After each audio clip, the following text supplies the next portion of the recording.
Welcome to Hood Champion Boxing Sports. In boxing, you find a way to win or you find a way to lose. Aussie, Aussie, Aussie. Oi, oi, oi. That's what they could be chanting in Puerto Rico this weekend. If Paro travels out there as he gets ready to fight Subriel and Matias and puts the Aussie beans on the Puerto Rican. Let me tell you this, people. Paro is not trying to lose. Paro is a special fighter, and that's why he's been picked to get in there and show his talents against Subriel and Matias. This is something people need to understand here, because many people don't know who Paro is. I'll just give you a quick background on him, and you can go and Google this stuff yourself, right? But he was born and raised in McKay, Queensland. His parents come from Italy, so he's of Italian descent, right? His first sporting interest was in rugby, no surprise, and the Caribbean, like Trinidad, cricket and football, but we say soccer, football. It's kind of the sports that people kind of go after, right? But anyway, he took to boxing at the age of 13, and he was introduced to the sport, and he gave up playing rugby, and he would just want to become a professional boxer. But the big thing for him is when he moved to a place called Townsville at 17 years of age, is where his career really started to kind of take off.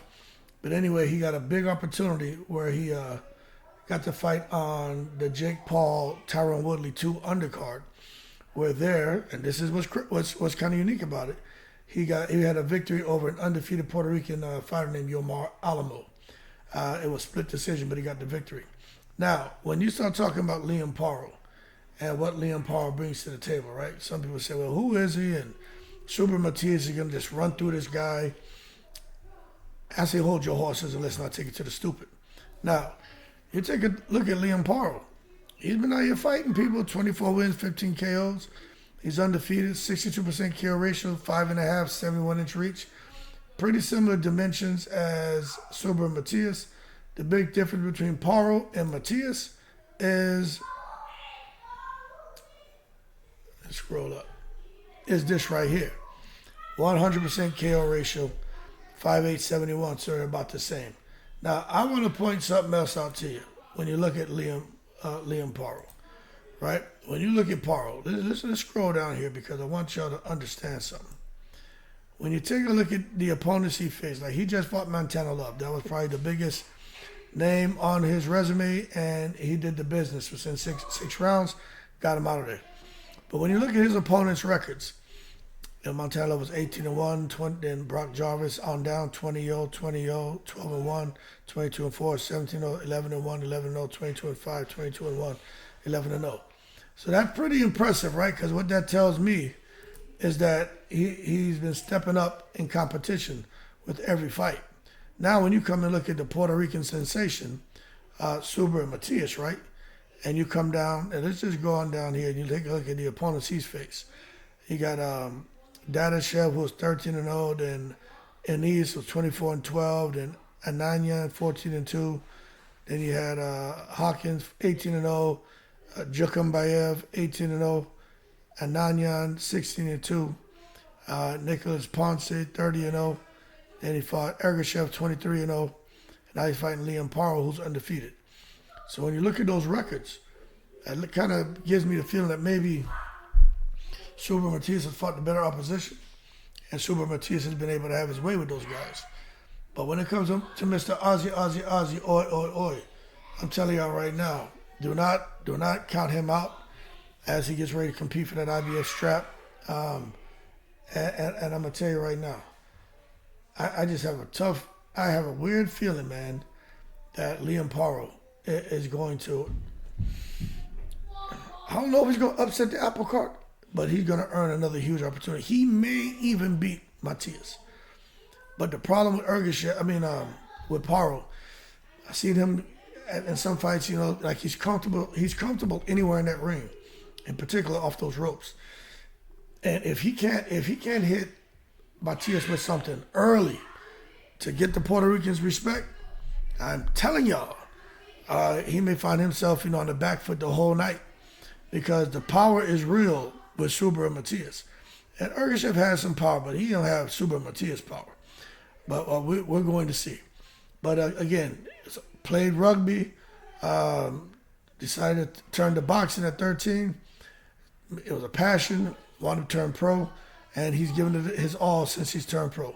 Every fight, he's continued to move up the ladder, not reverse.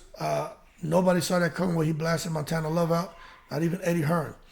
So it just tells you, I mean, he's in the queue right now to go on to something huge. I know Eddie Hearn has a lot of dealings out there in Australia. He doesn't really want, I think Eddie Hearn would be okay with Liam Paro and Subriel Matias to have a draw, because he can keep growing the profile and expanding the brand of Matias, and keep growing the profile and expanding the brand of Liam Paro. And I think Eddie Hearn would be more comfortable with that than anything else. Anyway, y'all keep cool. Shout out to the veterans, all 7 continents, right? Tune in this weekend. Liam Paro is no joke. He got goddamn Cambosos who came out of Australia. Made the Aussies proud. Didn't really hold that position too long, but he still made them proud, right? Undisputed champion, that's a pretty big deal. Jeff Horn came out of Australia, made the Aussies proud. Some people felt he didn't deserve the Pacquiao win. Bottom line is he fought, to me, I watched that fight again. Jeff Horn did what he had to do to get the victory. He came over. Jeff Horn fought, first he fought Tim Tszyu, lost to Tim Tszyu, but I'm going to talk about him in a second. Came out here, fought Terrence Crawford, which is what you're supposed to do, challenge the greatest. And Terrence Crawford put the bing bings on him. Then you take a look at him fighting Tim Tszyu. Tim Tszyu, man, you know, they had a little Aussie oi going on in there. And Tim Tszyu put the bing bings on him. It is what it is. But out of all the fighters out there coming out of Australia, Dempsey McKean, you got Lucas Brown, some big boys, but that goddamn Tim Tszyu. Tim Tszyu, as of right now, is the one. And his brother, Nikita, is no joke. If y'all never watched Tim Tszew's brother fight, that's the one y'all would like. Watch Tim Tszew's brother fight. He's a goddamn street fighter. He ain't no joke in that boxing ring. He comes to scrap, and he can scrap. He can fight. But this is a good opportunity for Liam to have his name kind of hoisted up there alongside Tim Tszyu. Because I'm telling you, if he beats Subriel and Matias, everybody's going to be talking about Liam Paro. Everybody is. Because Matias is seen as the boogeyman. But then again, you know, can he beat Matias? I think he can. Will he? I don't know. It just, again, I just see Matias cutting the ring off, putting that pressure on him. And if Paro's not smart, and for some reason he finds himself being on them ropes, on that back foot, he's going to be in trouble. And then in Puerto Rico, that ring probably going to be a goddamn matchbox. So it plays to the advantage of Subriel. So we'll see how it goes. But I'm telling you right now, don't be shocked if they start chanting, Aussie, Aussie, Aussie, oi, oi, oi. Because Liam Paro can really scrap. And I'm just being real with you. I'm going to say it again. Do not sleep on the Australian. Keep cool, I'm in the breeze.